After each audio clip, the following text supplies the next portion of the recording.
Revenge. Revenge is what every wronged man thirsts for. It's what every victimizer fears. Revenge is an ancient craft forged the first time man sinned against man, and so sinned against he who had sinned against him, creating a cycle of vengeance over and over and over again. And in the real world, in the real deal world, this cycle has been broken only by one man who is God, Jesus Christ. But in the world of Kavagathael, in that fantasy realm, people are not so lucky. And there is no breaking the cycle in Kavagathael. There is no great sacrifice to be made on behalf of all. There is only blood, death, and fear. And in that world, not a savior, but a vindicator arises, a vindicator touched, tainted, purified, whatever you want to call it, by the powers of that dark and wicked world. And that vindicator is Lamora Ferang, and I call her Vengeance. That is right, my sweet little bitch fuckers. We are on Theological Brodex, episode 19. Lamora Ferang, the goddess of revenge. So let's just jump right into it. Lamora Ferang, we'll go through the basics as we usually do, but I do want to start by saying that she is a unique divinity, man. Fuck my fucking computer. Moving slow and shit. She is known as the Frozen Flame.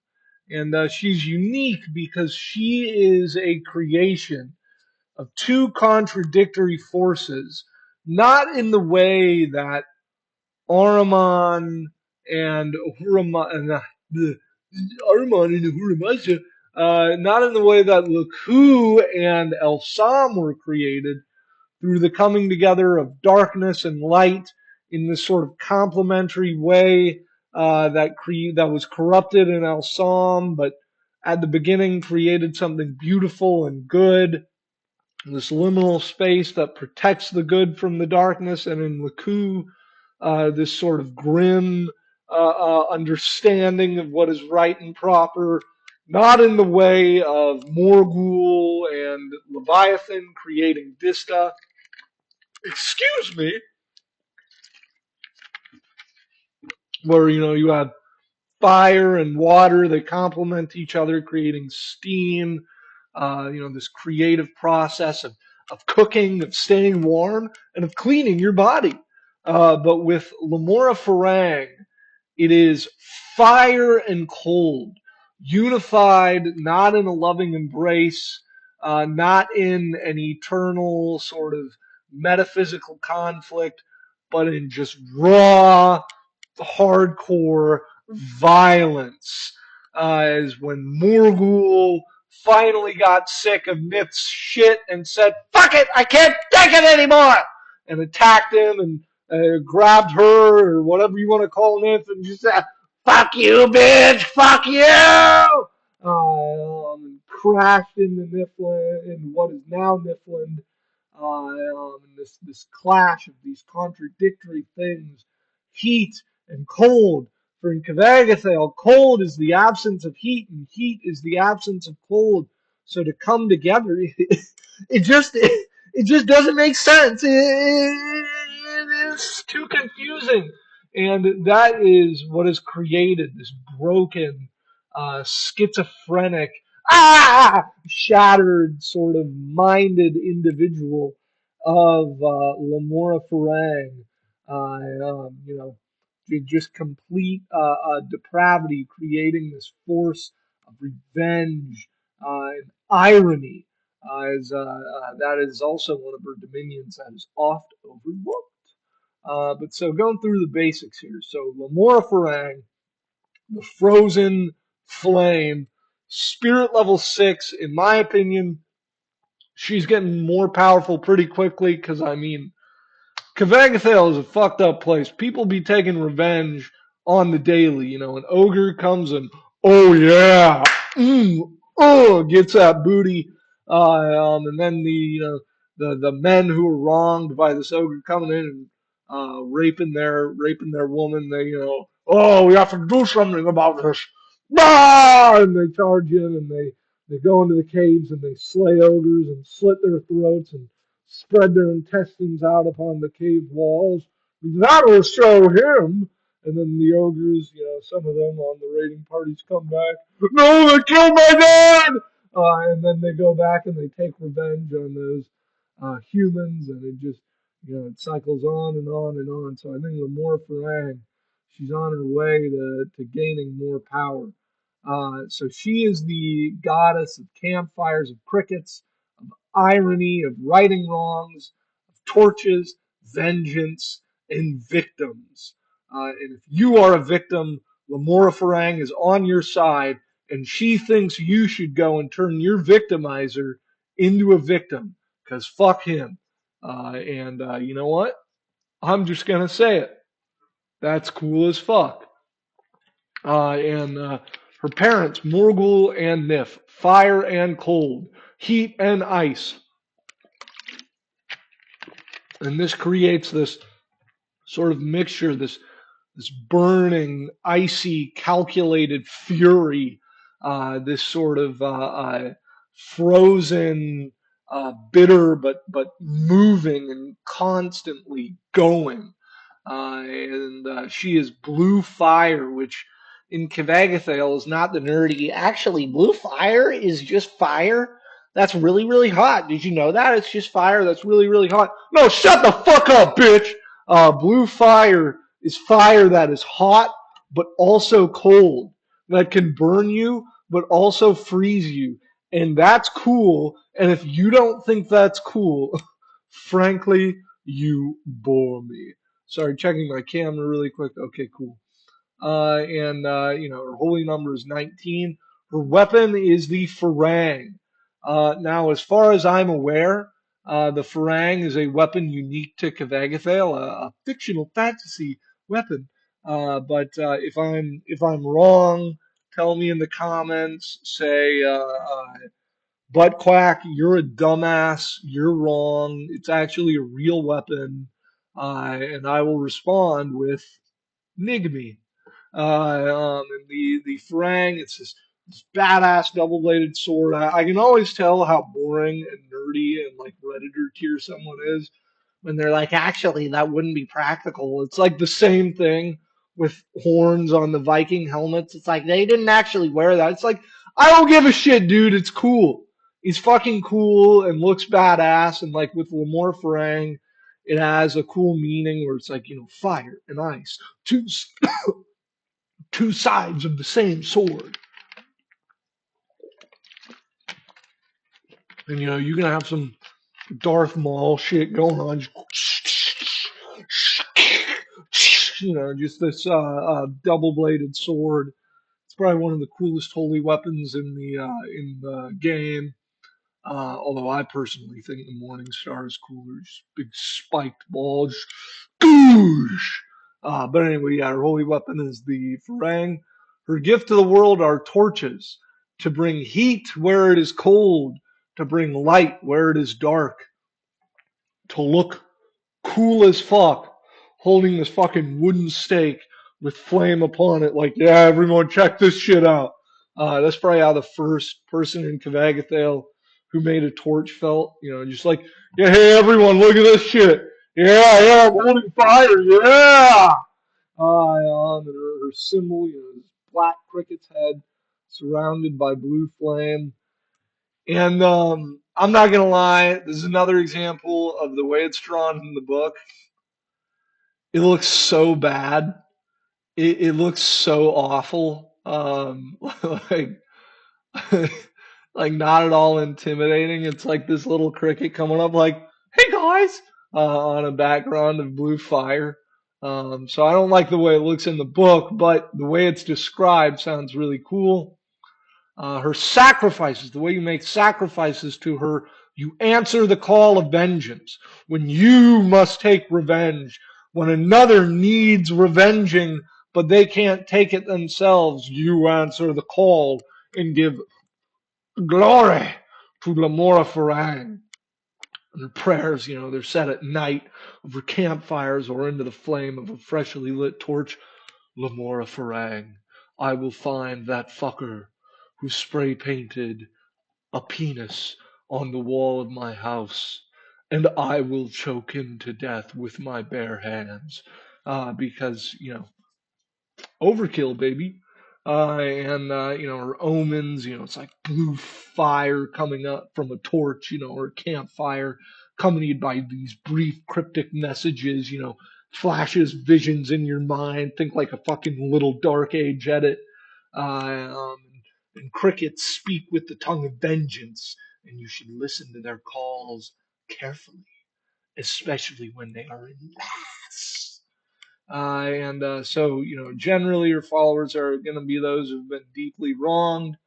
They can come from any species, but it's unlikely for them to come from ogres because ogres do be raping, they're often the ones causing the need for vengeance.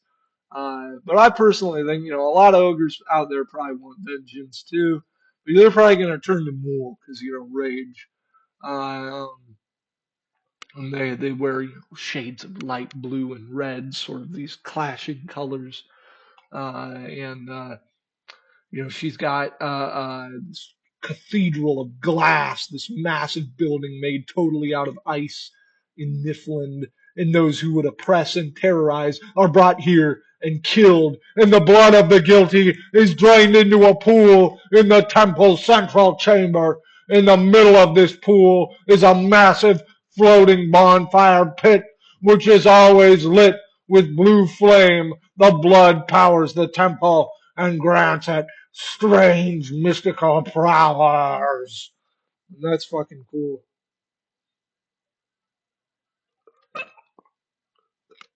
Sorry, nicotine. A moment. But a moment. My bad. I just slipped out of my mouth like a tooth. Like a loose tooth on an old man.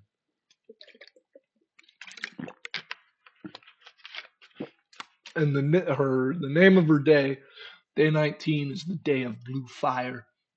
And she's got this holy text, the journal of Icosinquel, which recounts 19 most impressive tales of vengeance. Kind of going through her dogma a bit. Not going to read the whole thing. It's pretty short though, but I still want you to get the book. She teaches that vengeance is the way to balance, that all wrongs must be redressed, eye for an eye, life for a life, all that shit. You gotta exact vengeance for others, but it's better to help them take it themselves. Uh, um, some of her acts of reverence, cowardice. She does not favor the cowardly, because the cowardly, they accept their victimization. They go, okay, I guess it's okay that you raped me. She, of course, it's a grave sin to refrain from taking vengeance when the opportunity arises. It's a sin to refuse to help empower a victim, a sin to allow someone to bully you. Victim blaming is a sin. Disobeying your superiors in the faith. Killing a cricket. Those are a few examples of her most grave sins. Because, of course, crickets. Come on, guys. Crickets? Vengeance? Don't you see the connection? When crickets come together and call out loudly, it is referred to as the Symphony of Vengeance. Holy shit, this is so fucking metal and cool. I constantly remember why I love this game so much. Why you're a bitch if you don't.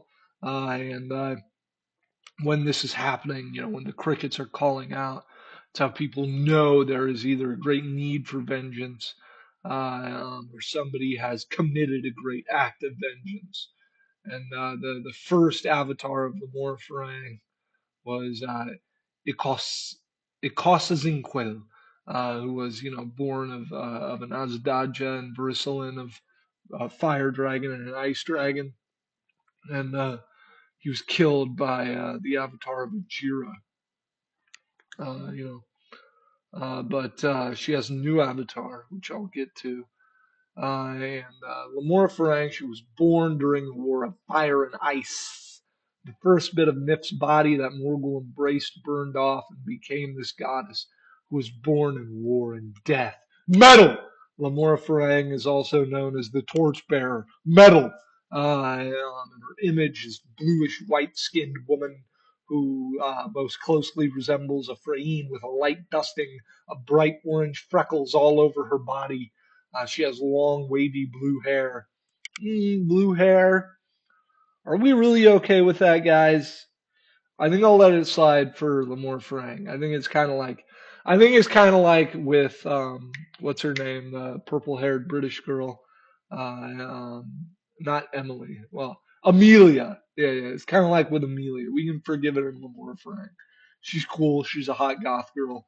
And her eyes have flame red sclera, crystal blue irises, and white pupils, and her face appears different from every angle. So one man might see a 10, one man might see a 1. And she's in no court because all the different divinities do fucked up shit. All the different courts are up to some nasty nonsense. And her avatar is Kayala, this orange-eyed, sort of tall, athletically toned siren, um, with feathers were picked clean, because she was caught in unbearable suffering when a group of badass ogres invaded Kaya's home, and they committed acts of unspeakable violence on her and her family. Rape. She had to witness her family being eaten and raped by the creatures. One of them began to eat one of her daughters as he was raping her. That's less funny. And as the child's innards fell upon her face, oh, metal! She swore a dark oath sealed in her daughter's blood. Upon finishing this terrible rite, she begged creation to balance this act by allowing her revenge. And she ended up fucking getting up. She was given power. She blew fire to emoliate her rapist. Yeah, kill that rapist, kill him. Yeah, let's get Jeffrey Epstein. And the fullness of her vengeance was released on the rest of the pack, killing them. She consumed their flesh. But wouldn't that mean she kind of ate her daughter because one of them ate her daughter? So she also consumed her daughter's flesh. And she saw her husband, her wife, because sirens, it's one man, 2 women. They were all in her 5 children, all lying dead around her. And she had this pure, strong need for revenge, and could not allow others to lose as she had lost. And so Lamora Ferang told her, then be my unforgiving hands in this cruel world, and let your beautiful revenge flow all over who would commit such atrocities. And she was consumed in blue flame, baptized as the avatar of revenge. And so, Lamore Ferang, she's got a lot of enemies. Now, fucking bitch Loptif has been trying to steal her followers. So Lamora Ferang is like, that bitch.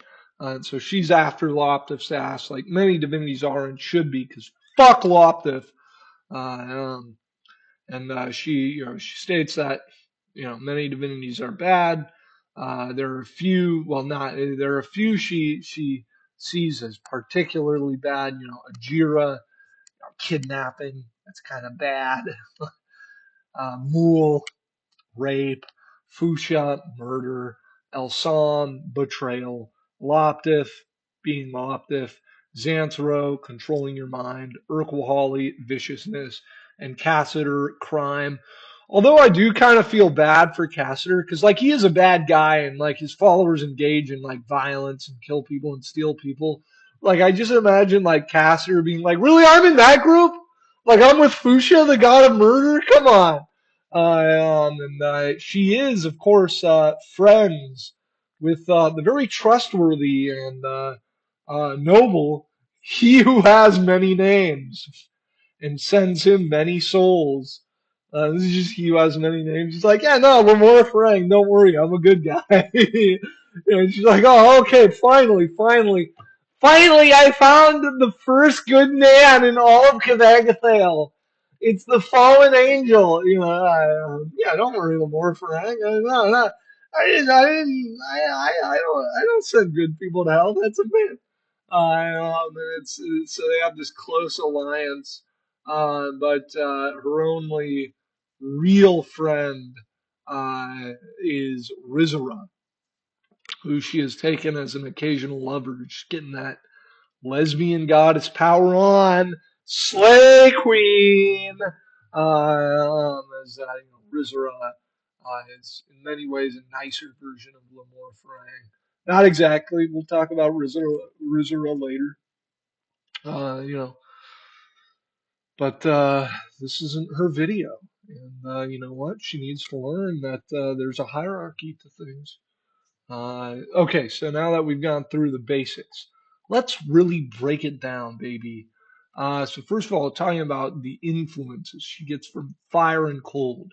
She has the burning fury and wrath of Morgul, the hot, searing flame of destruction. But from Nith, she gets the cold, stagnant bitterness.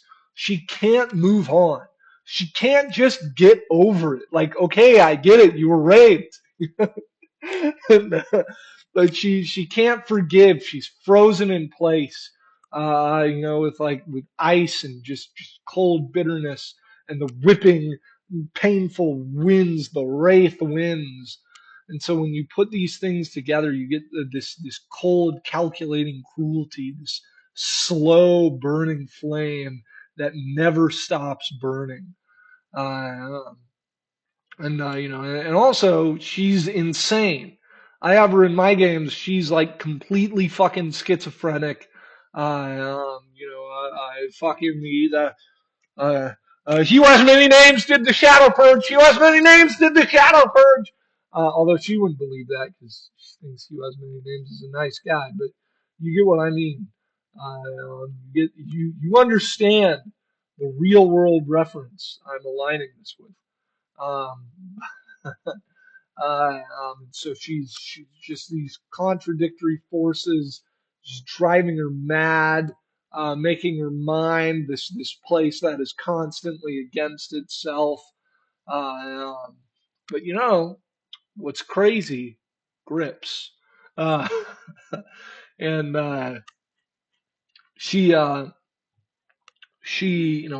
the power of both fire and cold, the power to freeze you and burn you and do both at the same time with her blue fire, which just sounds unbearably painful.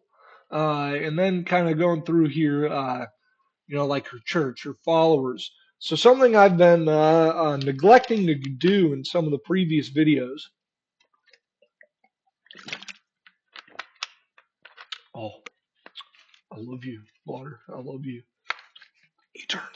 Some of the things I've been neglecting to do in the previous videos is talk about the followers in the church and the three categories you can look at, which is like protagonist, antagonist, and sort of the gray area, which can include just sort of a background environmental force, or people who play both roles. And so we'll go through that.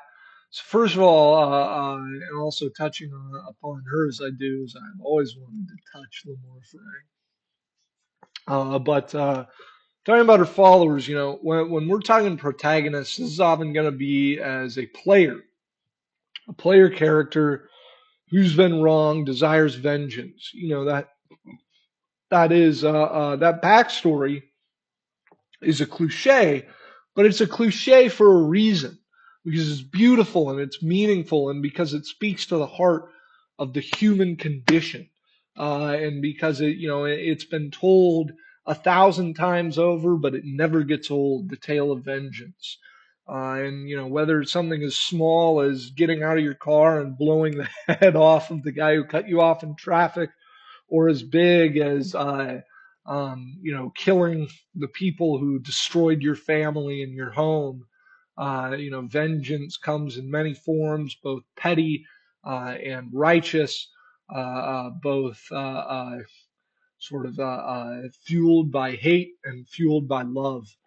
Uh, and so you're going to have these catalysts who are on a quest to take revenge, or in a political game, maybe they've taken their revenge and now they have this gratitude to Lamora Ferang and they're building up their church and spreading that vengeance to save the victims and destroy the victimizers.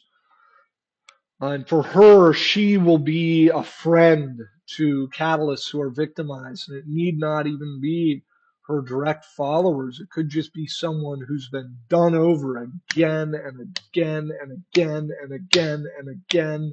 And finally, in their weakest moment, Lamora Ferang can appear to them and offer them strength so long as they use it to take revenge as she speaks to them in her icy, fiery tones. But now it can also be a quite good antagonist. Like I said, petty revenge is still revenge. And there are horrible things that will be brought upon people who may not deserve them because of the crimes, either the small crimes that they did that maybe they have repented for and sought some kind of forgiveness. A murdering, raping ogre who's turned to Dazazel and found peace and is trying to do good in his life. And then these Ferangians come over and they're like, no, no, no, we don't want you to be happy. Or a thief, a Cassadurian who has ruined many lives but has found new faith in the Church of Pelgan, and now he wants to build something beautiful and great as he has turned away from a life of crime to a life of fueling the civilization he once hindered. But the Ferangians show up and go, no! As as they bring vengeance upon him and perhaps end up destroying many of the good things he's built and causing untold suffering to many decent people who never did anything. And it can also just be, like either, people get things wrong and they're like, oh, I think this guy did something bad. We got to go kill him. And he didn't do anything. Or it can be overzealous Ferangians where it's like, this guy killed my kids. What if I kill his children? And those children didn't do anything. And so it can just get this cycle of brutality and violence and just evil and horror that just grows and grows and grows as the vengeful take vengeance on the victimizers, and then friends of the victimizers take vengeance on those vengeful, and then friends of those vengeful take vengeance on those vengeful, and before you know it, it's all blood, piss, shit, and iron. And so, she can be very dark in that way. And also, maybe if you're playing, goodly catalysts who made a bit of a mistake or who did something bad in the past, but have turned over a new leaf, or even if you're, playing more evil catalysts who've do bad things, she can be that antagonist coming for you. I will have revenge. The wronged cry out for justice.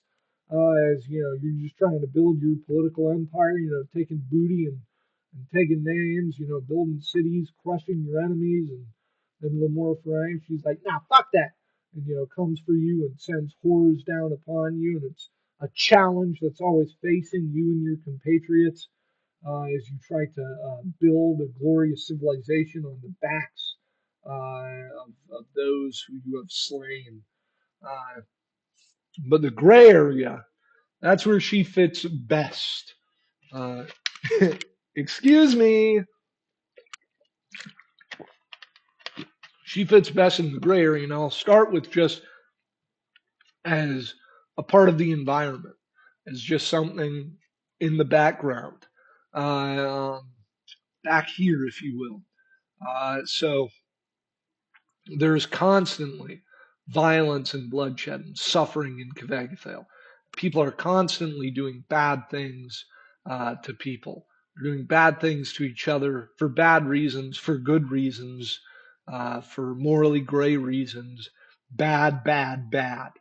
And so her followers are always moving about. They travel the world seeking out these stories of horrendous victimization. And so you can just run into them. And it might even just be a conversation.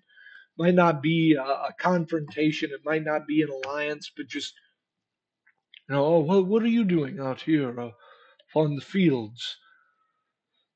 My uncle, his daughter was raped and slain by a pack of ravaging ogres, and I am seeking the men who did that. Oh, okay, I'm just harvesting wheat. All right, have a good day. Uh, I, I promise you, I haven't raped anyone.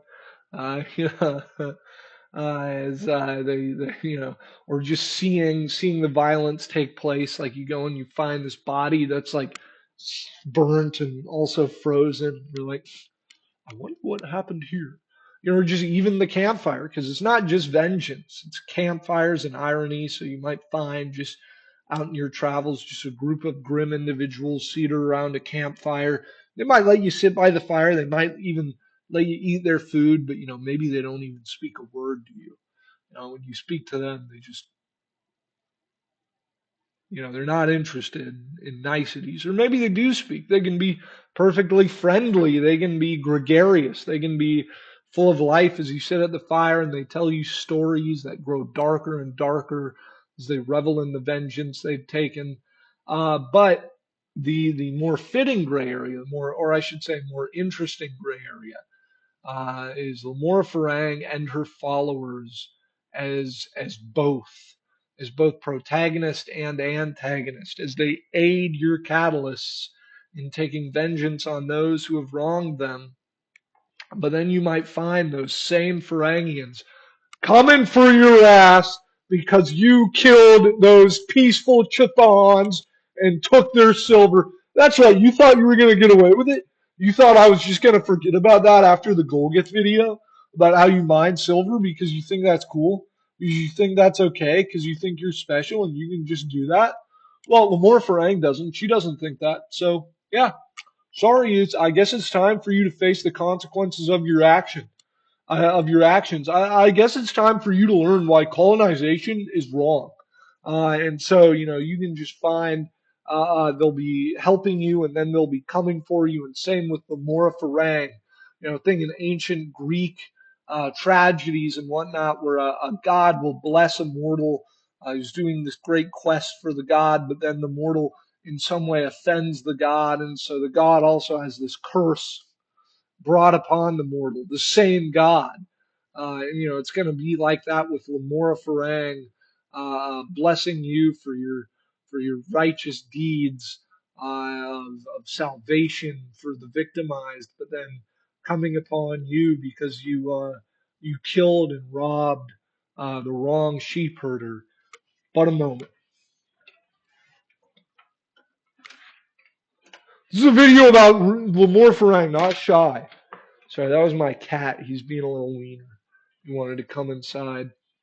Uh, a female cat. No, he's a male cat. I was just making a joke about how he wanted to come inside a female cat. Sounded funnier in my head. But so now we can talk about what it's like, interacting with Lamora Ferang, how she's going to how she's going to appear to people, how she's going to talk. So we've gone over her image. So when I have Lamora Ferang show up, when I do, it actually hasn't happened in my games yet. But if players were to interact with her, whether directly or indirectly, her showing up or one of her servants, um, or something like that, or just an omen, a whisper upon the wind.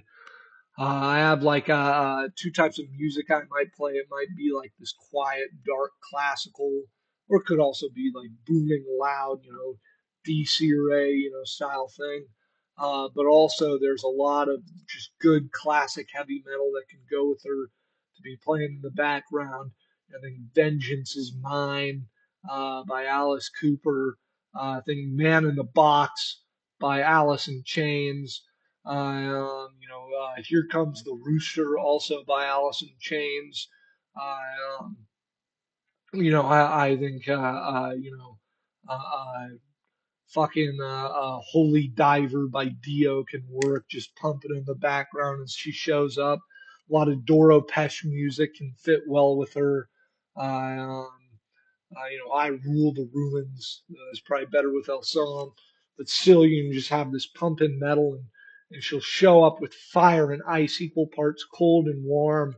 And if she's here to help you, she may show up even with kindness, as speaking in these broken, harsh tones.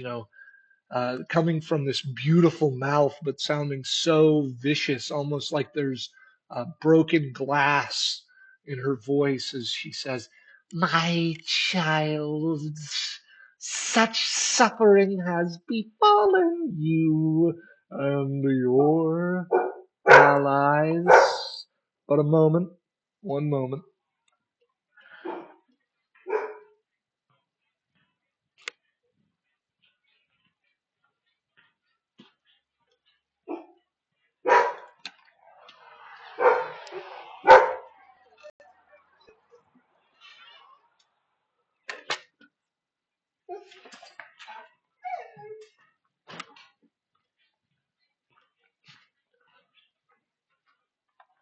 May have to finish this video later.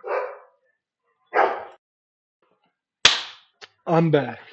Okay, so Lamora Ferang will appear, kind of like I said, with this voice like broken glass that will shift in tone as she speaks from low to high to medium as she, "My child, you have been chosen, for your desire for vengeance is very clear, and you must act to destroy those who have victimized you so heinously." And she will appear in a flash of blue flame from your campfire, oftentimes just for a moment with some kind of hand signal, just, and then disappear as the fire gutters and the cold winds blow, and you hear the whisper of the name of the man who killed your wife, as it, "David," as you hear north is where the wind is blowing, and that is where I must go. And she may appear to warn you of the terrors that will befall you for a grave act you will commit, less a warning, more of a threat, or a warning if you are planning to do something you should not, to appear in a torch. You guys can probably hear my cat being a little bitch. A warning of a torch as her face appears. "Turn back or suffer the consequences of your actions." And she'll appear in strange moments in ice. Her servitor, the Etten, Jotuns of fire and ice, may march to find you to tell you of the quest you must journey upon. Her crickets following and singing out in a symphony of vengeance for you to take up the sword and do what is necessary. As she can act like her followers in that protagonist or that antagonist role, or that gray role. It could just be a song. You might not even ever know it's her, just a song that keeps being sung in your mind, moving you onward to act in this vengeance, maybe in the voice of the wife or the daughter or the husband or the son who is taken from you, or in the voice of your enemy calling you to him, calling you to bring him to justice. Um, and or omens, these strange images in fire. You might see images flashing, different images of her in different forms, gesturing, calling you, and various other ways. You also might simply accidentally come upon her in Niflheim. You might see her walking through, and if you've done nothing wrong, she may converse with you, tell you of vengeance and its right and proper path, before walking away, leaving you with this knowledge. But woe to you if you accidentally come upon her and she sees that you have done a grave evil, for that may be the end of you. And this is the end of the video.